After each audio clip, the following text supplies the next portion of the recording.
If you have been here, actually, if you are new here, this is your first time with us, you're coming in like, you're looking at credits right now, so the movie's not going to make any sense. So you need to go back to our YouTube page to catch the messages. But here's our quote that we've been using throughout this series, and it's this right here: you can make good decisions if you quote this before making decisions. It is that your past will sneak into your present and start affecting your future. So the reason we talk about your relationships is because the decisions you make right now will become the decisions that help guide and determine your future, okay? So with that in mind, we want to look at just 4 verses. I'm really just going to read through it, not spend a lot of time on it, because it sets us up for our next series. So if you brought a Bible, you can turn to Matthew chapter 16. Matthew chapter 16. And Jesus has just said some great things about Peter, and then he said some bad things about Peter because Peter wasn't on the same page as Jesus.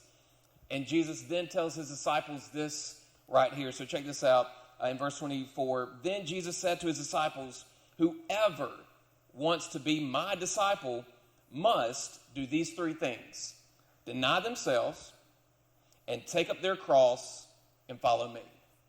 First thing you have to do if you want to be a follower of Christ, if you want to be a disciple, is to deny yourself. The second thing you need to do is carry your cross. And the third thing you need to do is follow Jesus. When he says deny yourself, that means all the desires that you have that take you away from God, you have to deny those things. So for example, well, Josh, my sister makes me feel some type of way. I just get so angry I could kill her, right? Which that's really harsh, right? I hope you don't really feel that way, but maybe you've said something like that. Or insert other person. I just get so angry sometimes. I have anger issues. That doesn't mean, like, did God make me this way with anger issues so that I should just, release my anger to everyone whenever I want to? No, dude. That's not what that means. That means you need to deny yourself, deny your anger, or in the scope of our message about sex, deny your sexual desires when it's outside of God's will for sex, and deny that and say, I love God more than I want to fulfill this desire. So every day you have to intentionally decide to love God and deny yourself. Just like when you're married, you have to wake up every day and intentionally decide to love your spouse, to keep you from sinning against them and against God. All right, so deny yourself. Everybody say deny. All right, number 2 is to carry your cross. Now, what you probably think a cross is a jewelry piece. All right, so, I got my cross around my neck. I carry it every day, Josh, every day. I'm carrying my cross. That's not what this means. A cross is not a piece of jewelry back when Jesus is talking to these people. It's an execution. So what Jesus is saying, you have to love God and following Jesus so much that you're willing to die, because the people he's talking to would ultimately be persecuted and executed for their faith in Jesus.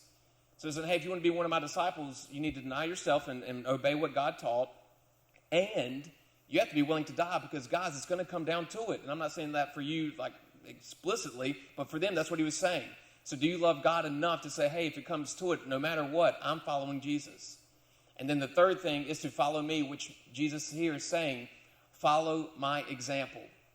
I've lived an example. I've taught you some things. So what I taught you, you need to teach other people. And how I taught you, you need to teach other people. So with that, he then goes on, and we'll complete it by just reading straight through. He says in verse 25. He says, for whoever wants to save their life will lose it. Whoever wants the things that they desire, that they want to hang on to, they want the popularity, they want the money, they want the power, they want the wealth, they're going to lose their life. That's what they want. But whoever loses their life for me will find it. You'll find purpose in living when you follow Jesus. And then he goes on, what good will it be for someone to gain the whole world, get all the followers, get all the popularity, yet forfeit their soul or their life? Or what can anyone give in exchange for their soul? And then to piggyback off of what we said last week, I'm giving up all this stuff for Jesus. Verse 27, he says, for the Son of Man is going to come in his Father's glory with his angels, and then he will reward each person according to what they have not thought, not felt, but what they have done in spite of what they thought and what they felt. So with that, it kind of takes us into closing this series and starting our next one. If I'm you and I'm pushing back against some of the things that we talked about last week and this week, like you're in a relationship right now and and you've been sexually active, and you don't see what the problem is about it, and then you come here and it's like, hey, you're not supposed to do that because God didn't design it that way. Or you're in a relationship with someone of the same gender, and you're like, hey, I didn't think it was a big deal. I don't get why it's a big deal. And then you came here and you heard, yeah, God didn't design it that way. If I'm you, I'm then asking this question, Josh, it seems like I'm forsaking a lot and giving up a lot, and that whole denying myself those things, that seems like a heavy weight for me. And I would say, yes, it does, for me as well, for everybody. So Josh, what's the big deal? Why do I need to follow Christianity? And why do I need to follow Jesus? And that is a great question that we're going to answer on March 17th. Don't miss March 17th, okay? But to kind of give somewhat of a lead into it, and before we start answering your questions, let me get one thing straight. When it comes to the sexual immorality sin, everyone in this room and watching online has failed here. Everyone, we're all on the same page. So this isn't the message where we pick on one person because they live differently or believe differently. We have all fallen here. That's why Jesus raised the bar for everybody and said, here's the standard. Here's when you get to have sex. And if you're not doing it in this design, you're doing it wrong. That's not how God designed it.